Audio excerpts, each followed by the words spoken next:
আইনের চোখে মাফিয়া, মানুষের মনে মাসিহা।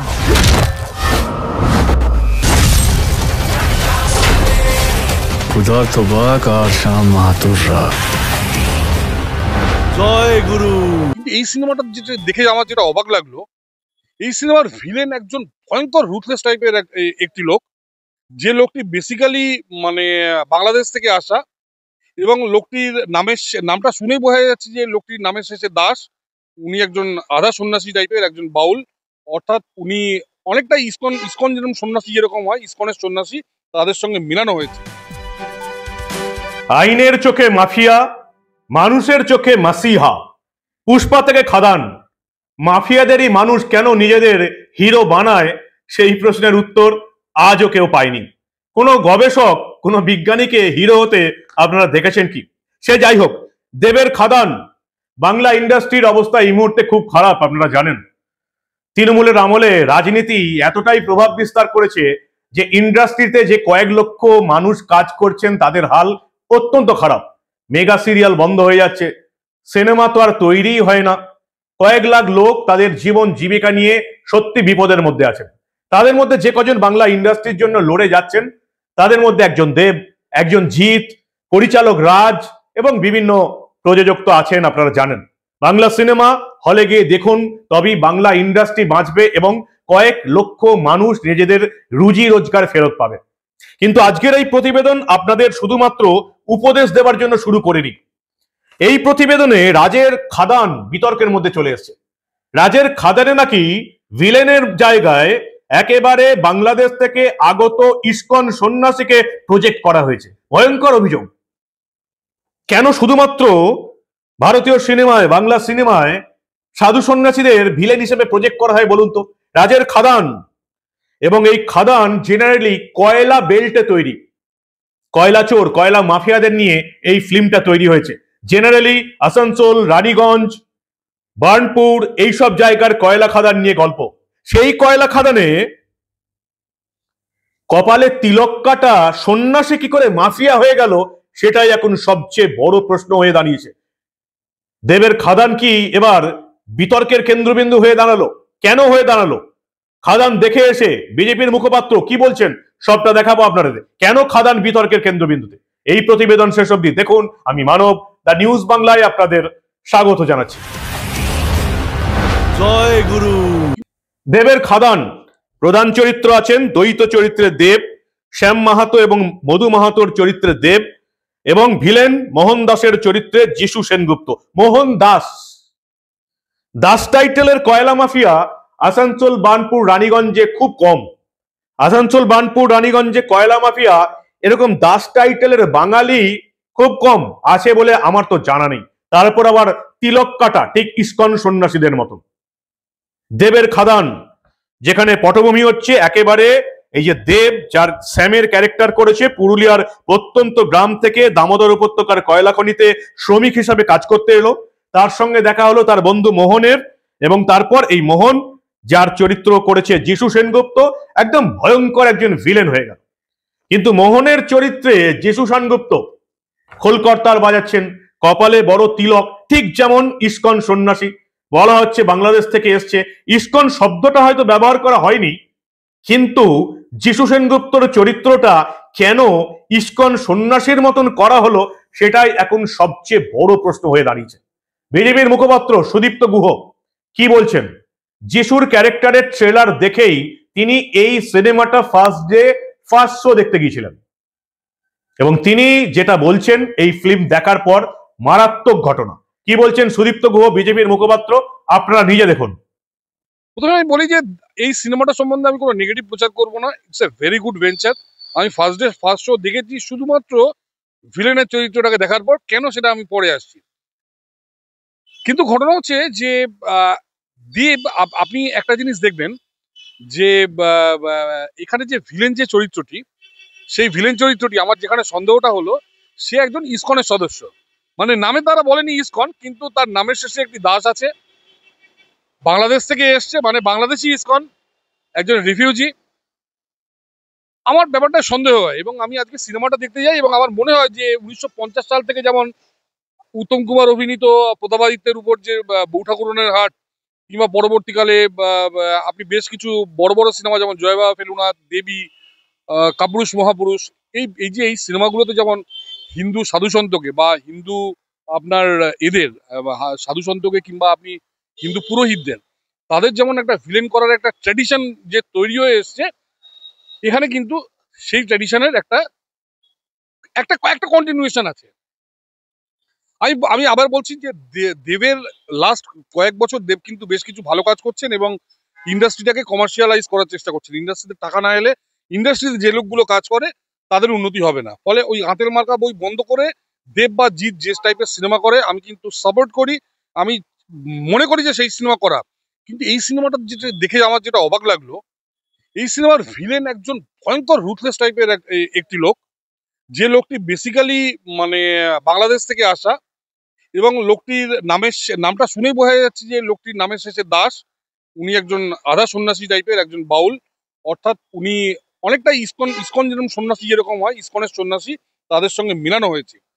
এবং সিনেমাটা রিলিজ হলো ঠিক এই সময় যখন নাকি বাংলাদেশে ইসকনদের সঙ্গে মুসলিমদের যখন একটা গন্ডগোল চলছে, বা ইসকন বলতে মানে হিন্দুদের বেসিক্যালি আমাদের মানে আমরা যারা বৈষ্ণব বা ধর্ম মানি তাদের কথা বলছি আমি, সেখানে আজকে এই জিনিসটাকে রিলেট করা হচ্ছে। এবং এইরকম একজন রুটলেস একজন, এটা ভয়ঙ্কর রুটলেস একজন চক্রান্তকারী এইরকম একজন ভিলেন এই সিনেমাটিতে, সেই সিনেমাটিকে এইটা করার একটা মূল উদ্দেশ্য হচ্ছে আজকে যখন বাংলাদেশে হিন্দুদের এবং আমাদের চিন্ময় প্রভুকে আটকে রাখা হয়েছে, তখন কলকাতায় বা পশ্চিমবঙ্গে কলকাতার মানুষকে বোঝানো যে দেখো এরা কতটা খারাপ লোক। এই যে আজকে সিনেমাটা এই যে বেরোলো, এই সিনেমাতে ভিলেন, আজকে যে ভিলেনটা এসছে তাকে তো আলামিন মিশনের একজন কাউকে করা যেতে পারতো, তাকে সেন্ট জেভিয়ার্সের একজন টিচার করা যেতে পারতো। তাকে কেন আজকে এই ভিলেন, এইরকম একটা ভয়ঙ্কর রুথলেস একজন ভিলেন, তাকে কেন আজকে এটা করা হচ্ছে? এবার একবার এই খাদানের শুটিং এর ডেট গুলো দেখে নিন। 1 জানুয়ারি 2024 ঘোষণা করা হলো এই ফিল্মটা হবে। 16 ফেব্রুয়ারি 2024 শুটিং শুরু হলো। মেনলি কলকাতা, আসানসোল, দুর্গাপুর, রানীগঞ্জে শুটিং হয়েছে এবং রিলিজ হলো 20 ডিসেম্বর 2024। ইসকনের সঙ্গে বিতর্ক, বাংলাদেশে বিতর্ক অনেক আগে থেকেই শুরু হয়ে গেছে, দুর্গাপুজো থেকে। কিভাবে ইসকনের সঙ্গে বিতর্ক শুরু হয়েছে আপনারা জানেন। এবং সুদীপ্ত গুহ বিজেপির মুখপাত্র বলছেন কেন ইসকনের সন্ন্যাসীর আকারে, বাংলাদেশি ইসকনি সন্ন্যাসীর আকারে এই যে মোহন দাস, যিশু সেনগুপ্ত যে ক্যারেক্টারটা করেছেন তাকে কেন সাজানো হবে। আজকে ওই যে বললাম আসানসোল, বার্নপুর, রানীগঞ্জের এমন কোন কয়লা মাফিয়া আজ অব্দি দেখা যায়নি যিনি মাথায় তিলক কেটে মাফিয়াগিরি করেছেন। এর পেছনে আরো একটা কারণ আছে যেটা সুদীপ্ত গুহ হয়তো বলতে ভুলে গেছেন। আমরা জানি দেবের সিনেমা বাংলাদেশেও খুব ভালো চলে, ফলে পশ্চিমবঙ্গ এবং বাংলাদেশ দুই তরফের মানুষকে আকৃষ্ট করার জন্যই কি এই যিশু সেনগুপ্ত যে ক্যারেক্টারটা করেছেন মোহন দাস, ভিলেন মোহন দাস, সত্যি বাঙালি হিসেবে এটা ভাবার বিষয় যে বাঙালিরাও আজকাল কয়লা মাফিয়া হচ্ছে। বাংলাদেশে রিলিজ করার জন্যই কি দেবের এই ধরনের পরিকল্পনা? কারণ বাংলাদেশে দেবের ফ্যান আছে, বাংলাদেশে এই পশ্চিমবঙ্গের সিনেমা চলে, সেই জন্যই বাংলাদেশিদের খুশি করতেই কি মোহন দাস তিলক কেটে বাংলাদেশি ইসকনি সন্ন্যাসীর আকারে একজনকে ভিলেন করা হলো। আপনারা এই ধরনের ঘটনা এর আগে অনেক দেখেছেন। সবচেয়ে বড় ঘটনা এই যে শাহরুখ খানের চক দে ইন্ডিয়া ফিল্মটা তৈরি হয়েছিল ভারতীয় খেলোয়াড় এবং কোচ মীর রঞ্জন নেগির জীবনীকে তৈরি করে। মীর রঞ্জন নেগি একদম এক্স্যাক্টলি একই ঘটনা হয়েছিল, কিন্তু অদ্ভুতভাবে গোটা ভারতবর্ষের মানুষ দেখলো যে যখন এই সিনেমাটা রিলিজ হলো তখন দেখা গেল শাহরুখ খানের ক্যারেক্টারটার নাম হচ্ছে কবির খান। কেন? কবির খানের জায়গায় যদি শাহরুখ খানের ক্যারেক্টারের নাম একেবারে সত্য ঘটনা যেটা ছিল সেই মীর রঞ্জন নেগি যদি হতো তাহলে কি এসে যেত? এই ধরনের ন্যারেটিভস কেন? বাংলা সিনেমাতেও এই ধরনের ন্যারেটিভ বাংলার মানুষকে আগে বহুবার খাওয়ানো হয়েছে এবং সেটাই আপনাদের সামনে তুলে ধরেছেন বিজেপির মুখপাত্র সুদীপ্ত গুহ। কি বলছেন এই বাম ন্যারেটিভস নিয়ে শুনুন আপনারা। দেখুন, আমি জানি না এটা মানে দেখুন, আমরা তো বহুদিন পরে আমরা জানতে পেরেছি প্রত্যেকটা যে এগুলোর পিছনে রাশিয়ান সাবভার্সন ছিল। এক সময় যে সিনেমাগুলো বাংলা সিনেমায় যে বেরিয়েছে ধরুন তার পিছনে রাশিয়ান সাবভার্সন ছিল। পরবর্তীকালে আমাদের এখানে ইনভেস্ট করেছে জর্জ সোরস। আপনি জানেন এই হলদিয়া পেট্রোকেমিক্যালে জর্জ সোরসের ইনভেস্টমেন্ট আছে। জর্জ সোরসের লোক এখানে নিউ টাউনে 3,500 একর জমি কিনে রেখেছিল এক সময়। তারা এখানে বড় বড় ইউনিভার্সিটি বানাবে বলে। সেই ইউনিভার্সিটি আজকে যদি তৈরি হতো, তাহলে কলকাতায় এখন তো শুধু প্রেসিডেন্সি আর যাদবপুরকে নিয়ে আপনি চিন্তা করছেন, পুরো কলকাতাটা মার্ক্সবাদীদের একটা হাত তৈরি হয়ে যেত। মানে ভাগ্য ভালো যে ওখানে ওই বিদেশি ওই লেফটিস্ট ইউনিভার্সিটি গুলোকে এখানে তৈরি করতে দেওয়া হয়নি। বাংলা ফিল্ম ইন্ডাস্ট্রিতে ঠিক সেভাবে গত 70 বছর আমাদের যে সংস্কার, আমাদের যে কৃষ্টি, আমাদের যে কালচার, সেটাকে ডিস্ট্রয় করার জন্য একের পর এক। আপনি দেখবেন দেবের একটা পুরোনো দিনের সিনেমা ছিল, ভজ গৌরাঙ্গ লহ গৌরাঙ্গ নাম রে একটা ডিস্কো থেকে গাইছে। ভাই, অন্য কোনো ধর্মের গান গাইতে পারবে না। আপনি এছাড়া আপনি দেখবেন অপর্ণা সেনের বিভিন্ন সিনেমা আছে যেখানে মানে লাভ জেহাদের একটা ইয়ে করা হচ্ছে। আজকে এইরকম একটা সময় আমার দেখে খুব মানে অবাক লাগলো। আমার প্রথমে ওই ট্রেলারটা দেখেই মনে হয়েছিল যে ওরা একটা মানে হিন্দু একজন পুরোহিতকে একটা ভিলেন রূপে, মানে আমি বলছি ইসকনের একটি লোক, তাকে এরকম একটা খাদানের একটা ভয়ঙ্কর রুথলেস একটা ভিলেন। মানে আমি বলছি বাংলা সিনেমায় আমি এতটা রুথলেস ভিলেন, আজকে এই সিনেমাটা যেটা দেখালো, এতটা রুথলেস ভিলেন কিন্তু বাংলা সিনেমায় দেখা যায়নি। আমার খুব অবাক লাগলো যে এইরকম একটা সময় যখন আজকে ইসকনকে বাঁচানোর ভীষণভাবে চেষ্টা করছে ভারতবর্ষ, সেই সময় কলকাতার সকল বামপন্থীদের খুশি করার জন্য আমার ধারণা যে এইরকম একটা ভিলেন চরিত্রকে তৈরি করা হয়েছে। এবং ঘটনা হচ্ছে এই সিনেমার তো দেখুন শুটিং অনেকদিন আগে থেকে শুরু হয়েছে। তার মানে ইউনিস এখানে ক্ষমতায় আসার আগে থেকেই হয়তো প্যারালাল একটা প্ল্যানিং চলছিল যে ইসকনকে আমাদের এই রাজ্যে, আমাদের পশ্চিমবঙ্গে এখানে হিন্দুদের মিসলেট করা, যে ইসকনরা এত খারাপ বা বৈষ্ণবরা এতটা খারাপ। আমার তো মনে হচ্ছে তাই, কারণ আমি আবার বলছি এর আগে যে সিনেমাগুলো হচ্ছে প্রত্যেকটা উদ্দেশ্য প্রণোদিত এবং তার একটা বড় এফেক্ট সমাজে রয়ে গেছে।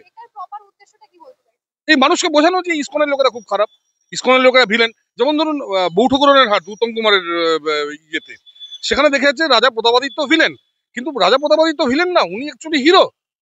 অথচ দেখুন আজকে ওই সিনেমাটির পর থেকে মানুষের একটা বিশ্বাস হয়ে গেছে যে রাজা প্রতাপাদিত্য ভিলেন।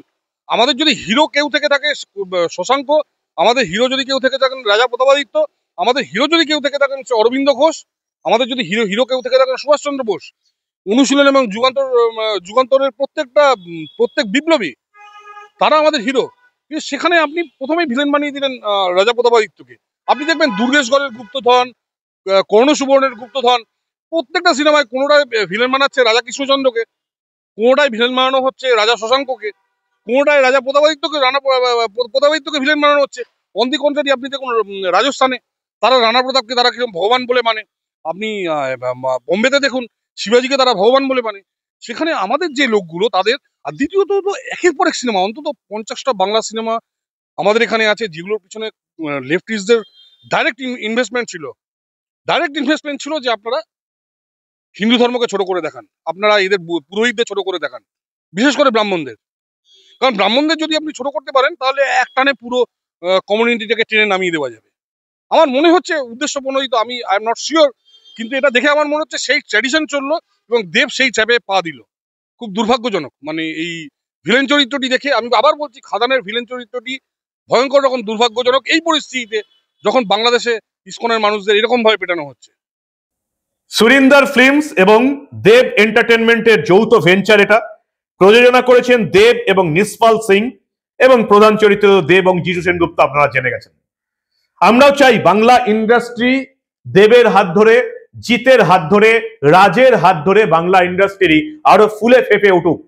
এই ইন্ডাস্ট্রিতে যে কয়েক লক্ষ মানুষ কাজ করেন, টেকনিশিয়ান কাজ করেন, শিল্পীরা কাজ করেন, শুধুমাত্র ডাইরেক্টর বা অভিনেতা অভিনেত্রীরা নন, আরো ছোটখাটো ক্যারেক্টার যারা একটা সিনেমা একটা সিরিয়ালের পেছনে আছেন, তারাও যাতে কাজের মধ্যে থাকেন, আমরা সেটাই চাই।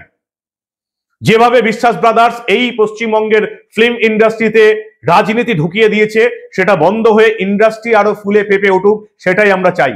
কিন্তু আমরা এটা চাই না যে এই ফিল্মের মাধ্যমে কোনো ন্যারেটিভসকে জায়গা দেওয়া হোক। আমি জানি না দেব বা এই ফিল্মের যারা প্রযোজক পরিচালক আছেন তারা এই নিয়ে কি বলবেন। মোহন দাস, কয়লা মাফিয়া, সত্যি অবিশ্বাস্য ব্যাপার। আসানসোল, বার্নপুর, রানীগঞ্জের কয়লা মাফিয়া মোহন দাস কপালে তিলক কেটে খোল করতাল বাজানো একজন ভয়ঙ্কর মাফিয়া, এটা মেনে নিতেও খুব কষ্টকর হয়। এই ধরনের ন্যারেটিভ বাংলার সিনেমা, ভারতের সিনেমা আর কতদিন দেখবে? বাংলার সিনেমা জেগে উঠুক, ফুলে ফেপে উঠুক, সবাই কাজ পাক, আমরা চাই, কিন্তু আমরা এটা চাই না যে এভাবে শুধুমাত্র একটি ধর্মকে, এক শ্রেণীর মানুষকে ন্যারেটিভসের মাধ্যমে ছোট করা হোক। কি বলবেন আপনারা? সুদীপ্ত গুহ বিজেপির মুখপাত্র যেটা বললেন, এই ফিল্মটি দেখে আপনারা কি একমত? ফিল্মটি দেখুন, তারপরে আপনাদের সমালোচনা আমাদের জানান। দ্য নিউজ বাংলার পর্দায় আপনাদের গুরুত্বপূর্ণ এবং মূল্যবান মন্তব্য দিতে ভুলবেন না। আর দেখতে থাকুন দ্য নিউজ বাংলা। আমরা আবার এই বাংলায় ঘটে চলা এই ধরনের কোনো ঘটনা চেপে রাখতে দেব না। জয় গুরু।